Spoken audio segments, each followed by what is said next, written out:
Hello everyone, good evening. सर्वांना माहितीच आहे की आज शिसव सरांनी एक तुम्हाला डेमो व्हिडिओ पाठवला आहे आणि हा आपला इंट्रोडक्शन व्हिडिओ आहे.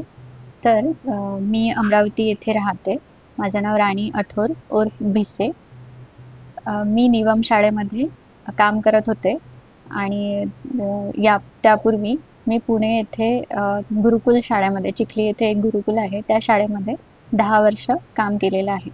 त्यानंतर सांगायचं झाल्यास मला सीटेट एक्झाम मी गेल्या वर्षीच पास आउट झाली आहे. तर यासाठी कशी मदत झाली आणि तुम्ही सुद्धा कसा अभ्यास करायचा, तर हे महत्त्वाचं आहे, कारण सीटेट विषयी जाणून घेणं आपल्यासाठी खूप महत्त्वाचं आहे. तर सीटेटसाठी तुम्हाला सगळ्यात आधी म्हणजे CDP वाचावं लागतं, कारण CDP जर वाचलं नाही आणि CDPचा जर अभ्यास खूप कमी असेल तर आपण सीटेटमध्ये पास होणं पॉसिबल नाही आहे.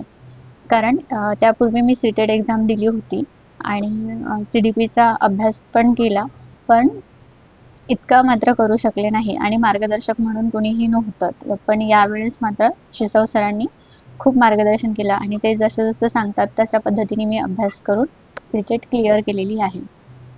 CDP अभ्यासणं खूप महत्त्वाचं आहे आणि या CDPचा जो भाग आहे किंवा रिझनिंग जे असतं फर्स्ट पेपरसाठी, तर ते सुद्धा आपल्याला नंतर सुद्धा कामात येतं, कारण माझं टेट सुद्धा निघालेला आहे, टेटचा पेपर पण.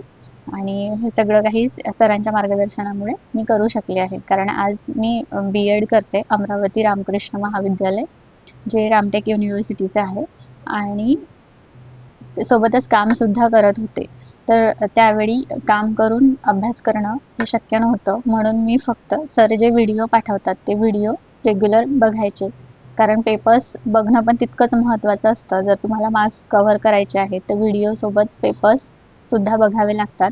परंतु माझ्या कामाच्या व्यापातून मी पेपर्स बघितले नाही, तरीसुद्धा रेग्युलर मी सरांचे व्हिडिओ बघत गेले आणि तसा अभ्यास करत गेले आणि निश्चितच मला सीटेट एक्झाममध्ये आणि टेट एक्झाममध्ये सरांच्या मार्गदर्शनाने यश प्राप्त झालेलं आहे. तर गृहिणींसाठी एकच आहे की गृहिणींनी जर काम करत असताना सुद्धा CDP फक्त ऐकलं तरी तुम्हाला मार्क्स कव्हर करता येतात. तुम्ही काम करत असताना कानामध्ये हेडफोन लावून CDP ऐकत राहा आणि त्यानंतर जसा जसा वेळ मिळतो तसा तसा तुम्ही अभ्यास करू शकता किंवा स्वतःचे नोट्स काढून सुद्धा तुम्ही करू शकता आणि सरांचं मार्गदर्शन आपल्याला नेहमीच मोलाचं ठरतं.